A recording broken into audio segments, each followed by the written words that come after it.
پیٹ میں زہر ایک کی جان لے سکتا ہے، مگر کان میں گیا زہر کئی رشتوں کی جان لے لیتا ہے۔ امیر اہل سنت، آپ اس بارے میں کیا ارشاد فرمائیں گے؟ جس کی برائی کی گئی، اول تو اس کو بندہ سننے سے ایوائڈ کرے کہ سنوں نہیں میں۔ اب اگر کان میں وہ زہر گھل ہی گیا، اب اس پر اعتماد نہ کرے جب تک کوئی اس کا شرعی ثبوت نہ ہو۔ خالی سنی سنائی میں آ کر لوگ پتہ نہیں کیا کیا ہنگامے کر دیتے ہیں۔ اول تو ایسی باتیں کرنی نہیں چاہیے۔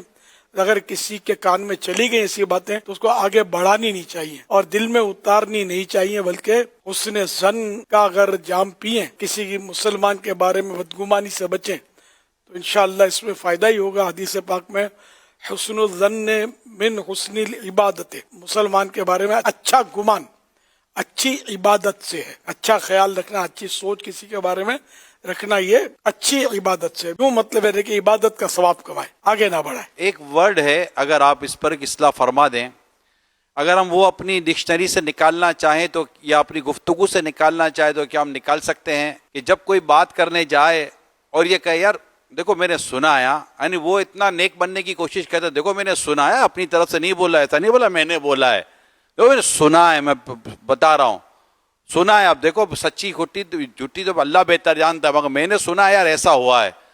تو اگر اسی کو نہ یہاں پر کچھ روکنے کا اہتمام کیا جائے گا، اگر تم نے صرف سنا ہے تو پھر سنا ہے تو پھر سن کر سن ہو جاؤ، پھر آگے بڑھانے کی کیا ضرورت ہے؟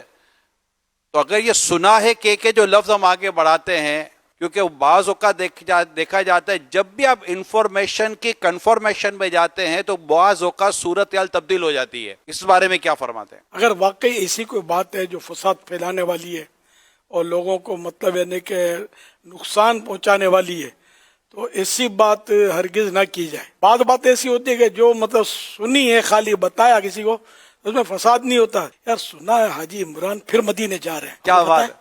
اگر کوئی ایسی بات کے تو میں فساد نہیں ہے نا، فساد نہیں ہے نا اس میں، تو کیوں مطلب یعنی کہ جیسی بات تھوڑا اس میں پلس کر دینا کہ سنا ہے، ویسا حکم ہوگا۔ تھوڑا اس میں پلس کر دینا کہ سنا ہے عمران پھر اب ملے سنوں کے ساتھ مدینے جا رہا ہے، تھوڑا پلس کر دو۔ سبحان اللہ، اللہم آمین۔ آمین۔ ایسا ہو جائے تو کیا بات ہے۔ مگر جس بات سے کسی کی عزت کو حرف آتا ہو، کسی شخصیت کو نقصان پہنچتا ہو، فتنے کا اندیشہ ہو اور اس طرح کی کوئی گناہوں بری گفتگو شروع ہو سکتی ہو وغیرہ وغیرہ، کوئی گھر ٹوٹنے کا ہو، کسی کی شخصیت ڈیمیج ہونے کی ہو، تو ایسے یا اس طرح کے دیگر موضوعات میں یہ لفظ نکال دیا جائے کہ میں نے سنا ہے اور کوئی ایسی بات آگے نہ بیان کی جائے۔ ضرر سے بچنا ضروری ہے، ٹھیک ہے، ضرر نہ ہوتا ہو۔ اب بعض اوقات یہ کہ کسی کا بتانا ضروری ہوتا ہے جی، کہ جس سے کسی میں برائی موجود ہے اور اس کی برائی کی وجہ سے دوسرے کو نقصان پہنچ رہا ہے تو اس کو آگاہ کرنے کے لیے بتانا ہوگا کہ یہ مطلب یوں ہے، یا کوئی مشورہ لے کہ میں فلاں کے ساتھ پارٹنرشپ کرتا ہوں اور آپ کو پتا ہے کہ 99 کو تو یہ مسا چکا ہے، نقصان پہنچا چکا ہے، اب تم سے سینچری پوری کرے گا، اس کے ہتھے مت چڑھنا۔ تو جہاں ضرورت ہے تو حدیث پاک میں نا فاجر کو مشہور کرو اور اس کا ذکر اس بات کے ساتھ کرو جو اس میں ہے۔ لوگ اسے کب پہچانیں گے؟